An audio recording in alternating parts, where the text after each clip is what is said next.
what I longed for with this community of people that I knew loved Jesus, and I saw the love of Jesus in them. What I longed for was relational connection, but nothing about our Sunday mornings fostered that. And no one had a vision for it. And it was almost like no one had really tasted it, so they didn't know what they were missing. Welcome to Stories from the Revolution. I'm your host, John White, and the co-founder of LK10.com.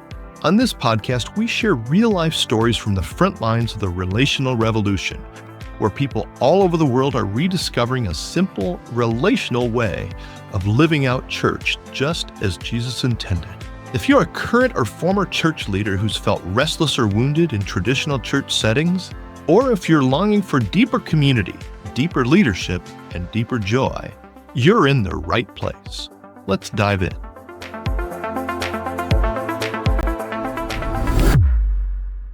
What happens when you've tasted a deep, life-giving community, and then you're thrust back into a Sunday morning experience that feels empty? For nearly 30 years, Sandy Malone and her husband, Rich, poured into young Christian leaders at a summer camp, and every fall, returning to their traditional church felt like returning to a spiritual desert. For 29 years, that was the most painful day of the whole year. In today's episode, Sandy shares how God used that painful longing to lead them out of old paradigms and into something new, into the relational revolution of Luke 10. If you've ever felt like there's got to be more than this, you won't want to miss this story. Okay, one of my new friends here. So tell us your name and where you live. Start with that. Sandy Malone, and I live in Parker, Colorado. Okay, and your husband. And my husband, Rich Malone. So I bet both you guys really for the first time this weekend at the Life Model Works conference. Yeah. So we're asking the question, as you were involved in sort of traditional church like we all were, what was the pain or what was it that God used to kind of move you out of that context? So my husband and I ran a camp for 29 years. A Christian camp. Yeah. And we had 70 college students that we would get to go out and hire and have them run the camp with us. And our summers, our job was pouring into the staff. So we had 70 college students that loved Jesus from their toes. And we got to be in community with them for 3 months where we connected deeply and really had community, and we loved it. Yes. And then the summer would end.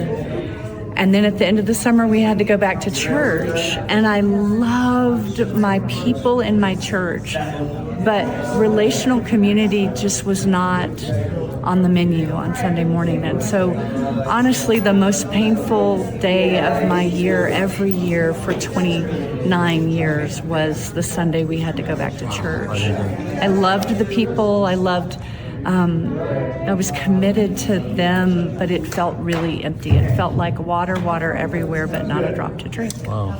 And so I would get into that rhythm, and then summer would come again, and I would start getting so excited. Dread, the day's coming. Yeah. It's very descriptive. So you felt thirsty. You felt, you said something else. What was the pain? It felt like what I longed for with this community of people that I knew loved Jesus, and I saw the love of Jesus in them. What I longed for was relational connection, but nothing about our Sunday mornings fostered that. And no one had a vision for it. And it was almost like no one had really tasted it, so they didn't know what they were missing. But you tasted it. I had tasted it. It must be so hard. Yeah. It's almost better not to know. I thought the same thing. Yeah. I thought I kind of wish I'd never, it's almost like it ruined me. Yes. Yeah. In some ways. Wow. Yeah.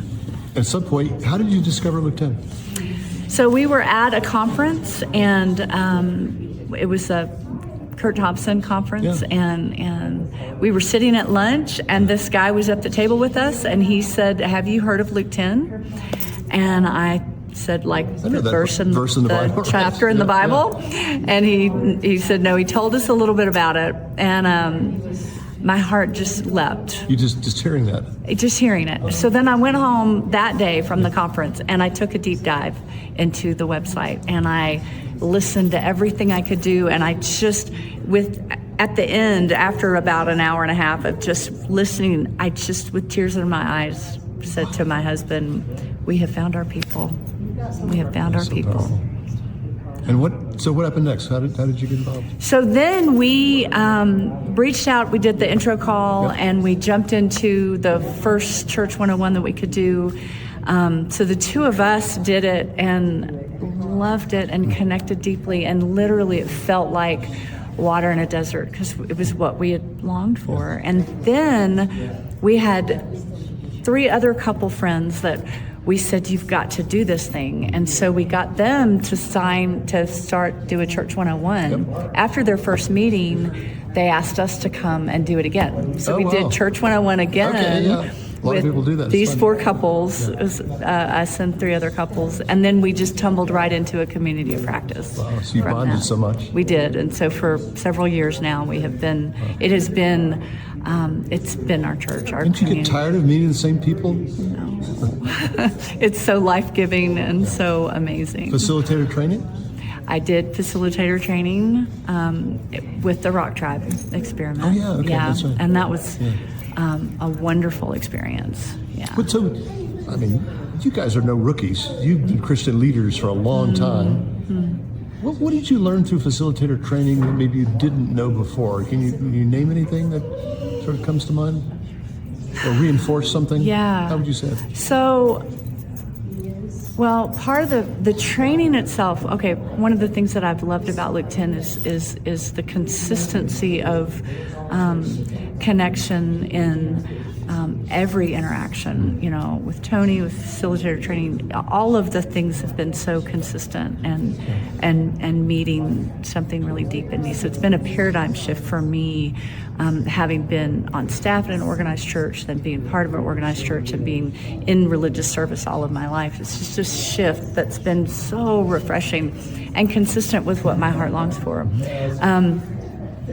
When I led a Church 101, I've only led one, but it was so exciting to see the fire lit in their eyes, to see everyone, and for those people to connect and for them to taste the thing that I longed for so many years, and to cultivate that. So, But you're leading differently because of what you learned.